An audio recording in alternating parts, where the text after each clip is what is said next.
Messieurs, dames, bonjour à tous, j'espère que vous allez.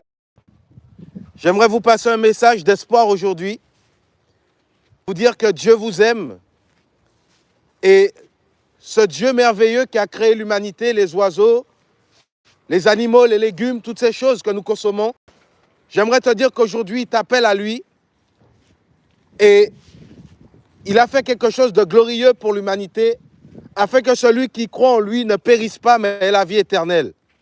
Il y a 2000 ans de cela, il s'est manifesté en chair pour l'humanité afin que l'être humain ait une base, un fondement pour sa foi, un fondement pour son salut. J'aimerais te dire aujourd'hui que Dieu veut te sauver, mon ami. Et le moyen qu'il a utilisé, c'est qu'il se soit manifesté en chair. Et il a donné un nom à l'humanité dans lequel nous avons la paix, dans lequel nous sommes amenés à être sauvés, dans lequel nous sommes amenés à être délivrés, pardonnés et justifiés par Dieu. Et je sais que tu as besoin de ce message, parce que le monde est en train de s'écrouler devant nos yeux, messieurs, dames. Autour de nous, beaucoup de personnes meurent, beaucoup de personnes partent et on se pose les bonnes questions, de plus en plus. Où ira mon âme si je meurs aujourd'hui? Si je meurs aujourd'hui, où irai-je après la mort? Et j'aimerais te dire que Dieu aujourd'hui veut te faire un clin d'œil. Il veut te dire qu'il t'a appelé, qu'il te connaît et il connaît ce que tu vis. Il connaît tes prières. Il te voit dans la souffrance. Il te voit dans l'errance. Et aujourd'hui, il veut te dire qu'il est le bon berger. Il est le bon berger de ton âme. Il te connaît. Et il t'appelle aujourd'hui à faire la paix avec lui. Et cette paix n'a de fondement qu'en Jésus-Christ, mort et ressuscité pour l'humanité, car c'est ce que le Créateur a fait pour les hommes. C'est le témoignage qu'il a laissé aux hommes, à travers lequel nous avons la rédemption, la paix, à travers lequel nous avons le salut de notre âme, à travers lequel tu vas être sauvé aujourd'hui. Et ce message, c'est que Dieu a donné Jésus-Christ à cause de nos péchés, parce qu'il fallait qu'un sang pur puisse couler. Il fallait, mes amis, qu'un être humain verse son sang pour l'humanité. Et cet être humain, bien sûr, avait un corps de chair comme le nôtre, parce que cela répondait à la justice de Dieu, mais il avait la semence de Dieu. En réalité, Dieu s'est fait chair pour toi. Et c'est ce témoignage qu'il veut te laisser aujourd'hui pour que tu sois sauvé, afin que tu reviennes à ton Père, à ton Créateur. Donc lui-même s'est fait fils afin que tu puisses t'identifier. Voilà pourquoi il est venu dans la chair, afin que tu puisses toi t'identifier à Dieu et que tu retournes à lui. Parce qu'en réalité, c'est de lui dont tu as besoin. Messieurs, dames, chaque jour, les hommes meurent, des femmes meurent, des enfants meurent. Et nous nous battons contre des idées, nous, humains contre humains. Mais la Bible nous dit que ce n'est pas contre la chair et le sang que nous devons nous battre. Donc nous, les êtres humains, nous ne sommes pas amenés, selon Dieu, à nous confronter dans la chair. Mais la Bible nous dit que le combat est spirituel, c'est-à-dire que le mal, n'est-ce pas, vient du diable. Et le diable pousse les hommes à s'entretuer, à se mettre des bâtons dans les roues. Il pousse les hommes à la jalousie, à se détester les uns envers les autres.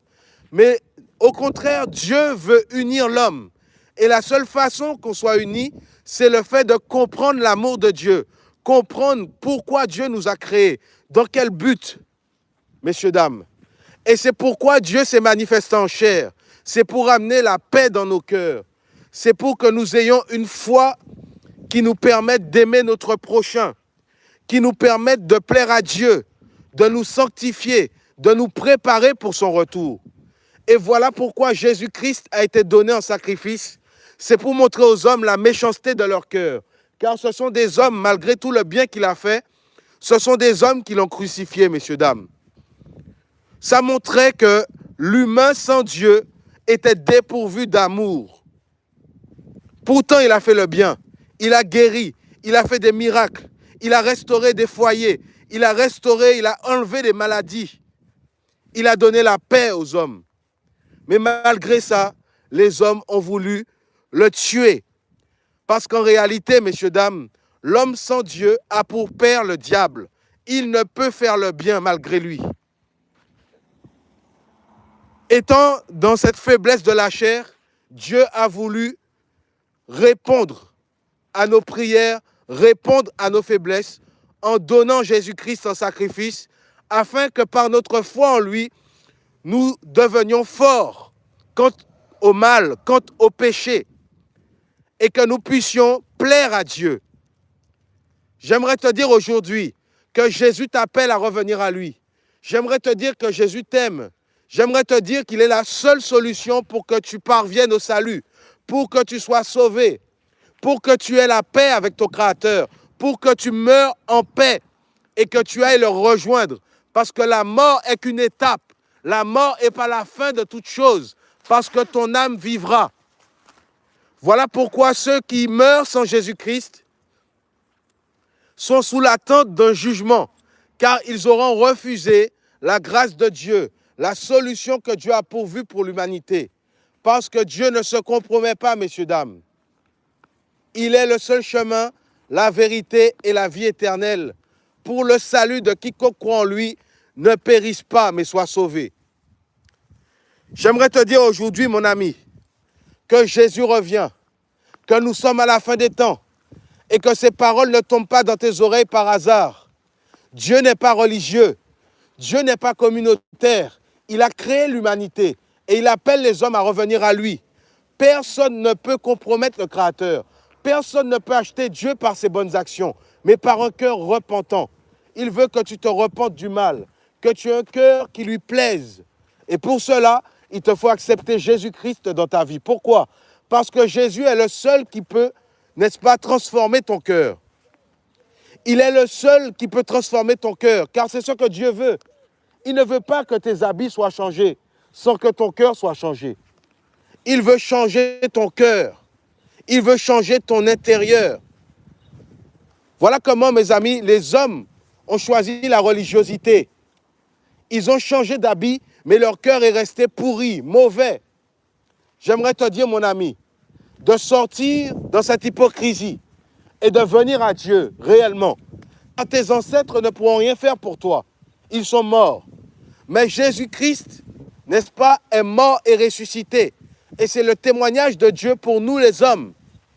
En Jésus-Christ, Dieu nous a témoigné du plan qu'il a prévu pour nous. Que nous soyons ressuscités, que nous ressuscitions en croyant. Repentons-nous, sortons du péché, donnons nos cœurs à Jésus-Christ afin que nous soyons sauvés, messieurs, dames. Ce n'est pas un jeu. Toi-même, tu es témoin que depuis que tu es religieux, tu pries, mais ta vie n'a jamais changé. Tu écoutes toujours du rap, tu fumes toujours, mais pendant un mois, tu es hypocrite. Pendant un mois, tu arrêtes. C'est-à-dire que pendant 11 mois, Dieu ne te voit pas, mais pendant un mois, tu es devenu gentil, tu es devenu bon. Et ça s'appelle de l'hypocrisie. Mais Jésus sauve, ça va? Jésus veut te délivrer du péché. Je vous souhaite une bonne journée, messieurs, dames. Ne mourrez pas dans le mal, ne mourrez pas dans vos péchés. Donnez vos cœurs, donnez vos vies à Jésus-Christ. Il peut vous sauver, il veut vous sauver. Sortez de la cigarette, du mensonge, de la haine, de la fraude, du viol et donnez vos cœurs à Jésus. Parce qu'il est le seul chemin, la vérité et la vie éternelle pour le salut de quiconque croit en lui soit sauvé. Bonne journée à tous.